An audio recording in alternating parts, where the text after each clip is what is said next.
Hi, I'm Nishad and welcome to this new video tutorial of Akeneo. In today's video tutorial, we'll be checking out our new module, that's the Akeneo Table Attribute module. Now using this particular module, the admin of the Akeneo would be able to create table attributes for his products in the Akeneo backend there. Now the table attributes allow the multi-dimensional presentation of the product data in the form of tables there. Apart from that, you'll be able to create customizable rows and columns for the tables there. So in today's video tutorial, what we'll be doing is we'll be checking out the workflow there in the Akeneo backend, wherein we'll be initially creating a table attribute, then we'll be assigning the table attribute to a particular family, then we'll be creating a particular product with that respective family, and apart from that, we'll also be seeing how we can export the table attribute column values in the CSV and XLSX file formats there. But before I proceed further with this particular video tutorial there, please do subscribe to our channel and press the bell icon to receive the latest updates from our end. And if you find this particular video helpful, then do kindly give it a thumbs up. So let's hop on to the admin backend panel of Akeneo and let's see the procedure thereafter. So right now you can see that I'm at the Akeneo backend panel right now. So the very first thing that I'll be showing you in this particular video is that how to create a table attribute in the first place. So to do the same, what I'll be doing is I'll be logging into the admin backend panel by entering the username. So let me go ahead and enter the username and let me enter the password here, and let's tap on the login button thereafter. So after we have successfully logged into the admin backend panel, what we need to do is on the side panel here, we have to go to the settings option, and under settings we'll go to the attribute section and we'll tap on the attributes. This would bring up the complete list of attributes that we have already created. And to create a new attribute, what we'll be doing is we'll be tapping on the create attribute button on the top right hand corner there. So let me tap here on the create attribute button, and this would bring up the choose the attribute type section. So here we'll be choosing the table attribute type, that's the table that we have provided in this particular module functionality. So I'll choose the table here, and then we'll be setting up the label there. So let me set the label as table underscore 2 as the label there, and let me confirm it out. After confirming it out, on the properties tab here under the general parameters, we have to go to the attribute group section, and here we have to choose a particular what we say as the attribute group for this particular attribute that we have created, that's the table attribute there.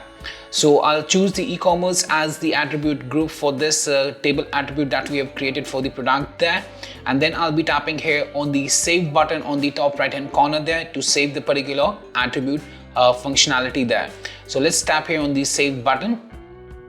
After we have saved the particular attribute, you can see that now we have one more tab available here, that's the column tab. Now under the column tab, we'll be able to create the different columns here that would then be visible on the product page after we have assigned this particular attribute to a particular family there. And then when we are creating a particular product using the respective family there, then this particular attribute would be visible there itself on the product page there. So here you'll be able to create the columns using the type as text, select, image, file, date, reference select, and boolean. You can also set up the validations for the email, URL, number, image file formats, different file formats like PDF, zip, doc, not blank for the text area section, date, and boolean.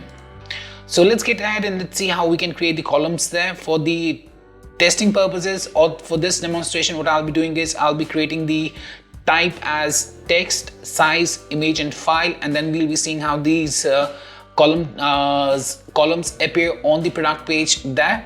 So let me set the code as 1. Let me set the what we say as the label here for the German, English, and French locales there. So let me set it as enter details, and let me correct this out, enter details, Let me paste the same here and here as well. Now let me choose the type of this column as text column, and let me set the sort order as 1, and let me select the validation here as not blank, and then let me tap here on the tick mark that I have to save this particular column there. Now to add more columns, I can tap here on the add column button that we have, and that will bring up this particular section. Now let me create a choose size column that is having the type as select there. So you can see that as soon as I've chosen the select, here we have the section to add the options for the value and the label for the particular select option there, or for the column name that we are going to create. So let me set it as 2, and let me enter the details here. Let me set it as choose size, and let me paste it here. Let me set the sort order as 2, and let me tap here on the add option. Under the values, let's set the values as small,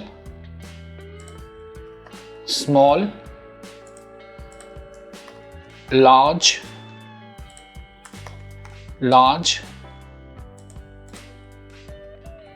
extra large. Let me save it up by tapping here on the tick button that we have, and then let's tap here on the add column once again to enter one more column there. So let me set it as number 3, and let's set it as upload image, and let me set it for the different locales, and let me set it as image. So we've seen the type as text select, now we are seeing it as the image. Let me set the sort order for this particular column. Then we have the validations. So the images can be of the JPG type, JPG, JPEG, or PNG type, or GIF types. And let me tap here on the tick button thereafter to save this particular column there. So we have saved the image type of the column as well, with the validation as well. Now let's tap here on the add column once again, and let me set it as 4, and let's set it as upload file, and let me set it as upload file. Let me set the sort order here. Let me choose this type as file. Select the validation here. The file type should be whether it should be a PDF file, or a zip file, or it can be a doc file, and let me tap here on the tick button thereafter. Now we have saved the columns there. One column is the enter details, second one is the choose size, then we have the upload image and the upload file itself, and the types are text, select, image, and file. The select has 3 options, that is small, large, and extra large there.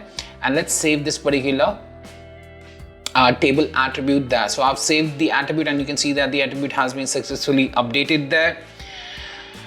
Now let's see how we can assign this particular created attribute to a attribute family there. To do so, what I'll do is I'll go to the families there, and here I'll search for the attribute that I've created.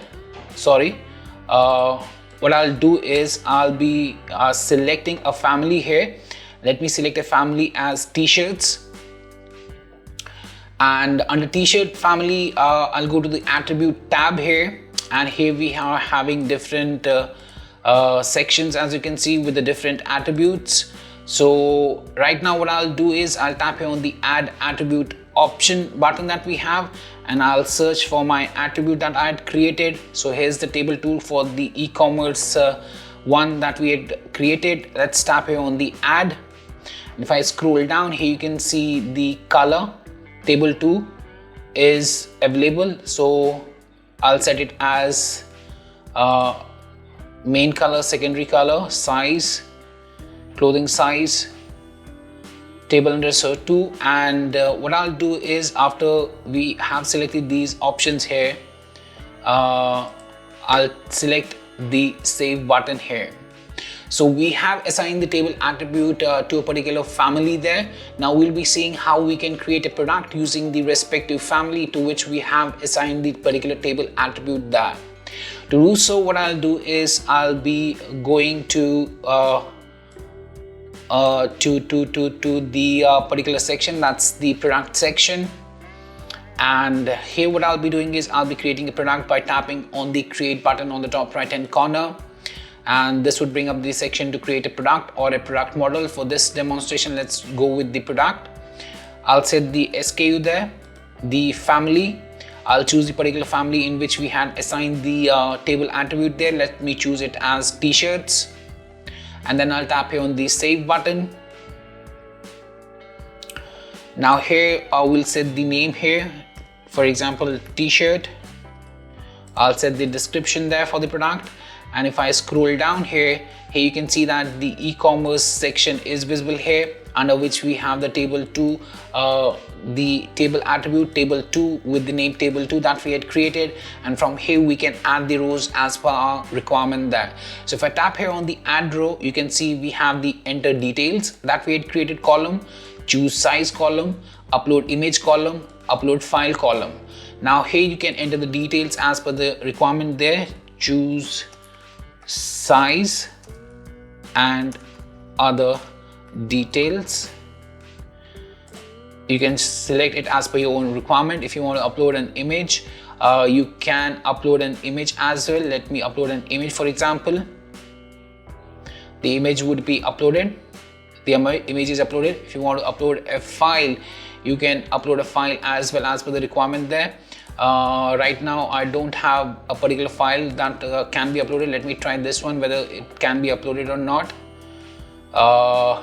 All right, so you can see that this file is not available there because we had set a check that the PDF, zip and one more file type can only be uploaded there. So this was how we can add the particular column details there. If you want to add more rows, you can tap on the add row. You can choose small size. You can set the text here, for example test section.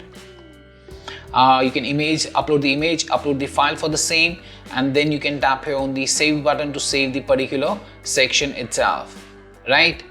So it's showing right now the product could not be updated because the file type has not been selected here.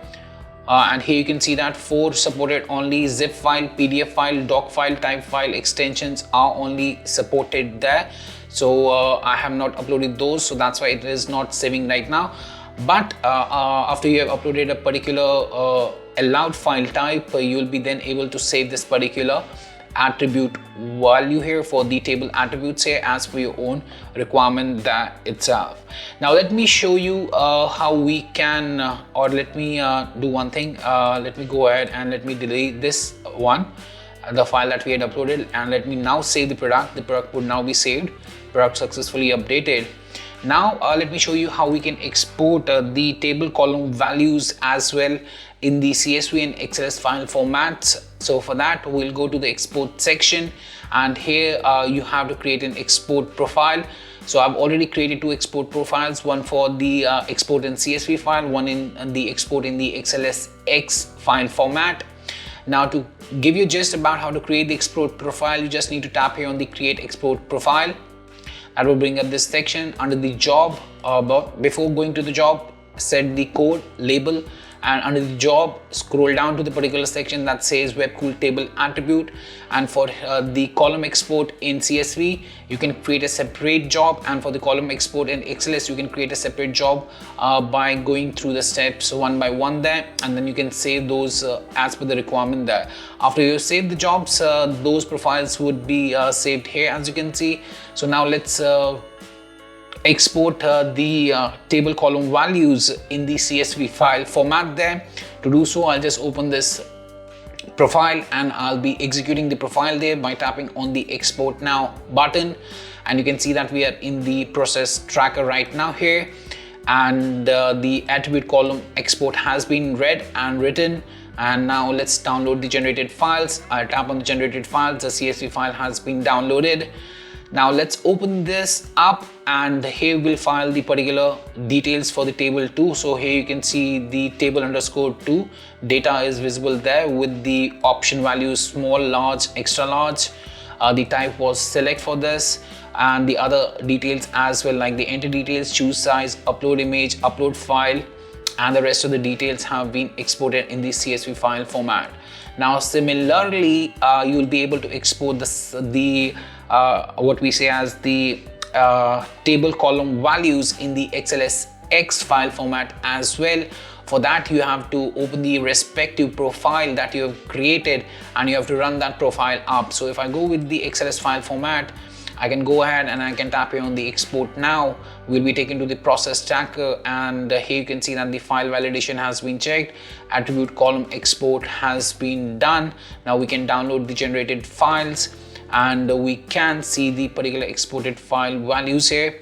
So here you can see for the table underscore 2, we have the particular values here. The validations have also been exported. The type is there. The sort order of the options are there as well. If I double click here, you can see the options are visible here as well, and the rest of the options have also been exported there itself. So let me go back. So that was much about the Akeneo table attribute plugin, and I hope that this particular video helped you out in understanding how we can initially create a table attribute in the first place, how we can then assign that particular table attribute to a particular family, and then how we can create a particular product using that attribute family there, and how the column or the table values can be edited by tapping on the add row button on the product edit page there itself. So yes, that was much about the video there, and if you still have any questions, queries, suggestions or requirements regarding this particular module, then you can anytime get back to us at support@webcool.com, or you can raise a ticket at webcool.uvdesk.com as well. Apart from that, if you find this particular video helpful, then do kindly give it a thumbs up. And lastly, thanks for watching this particular video and have a great day ahead.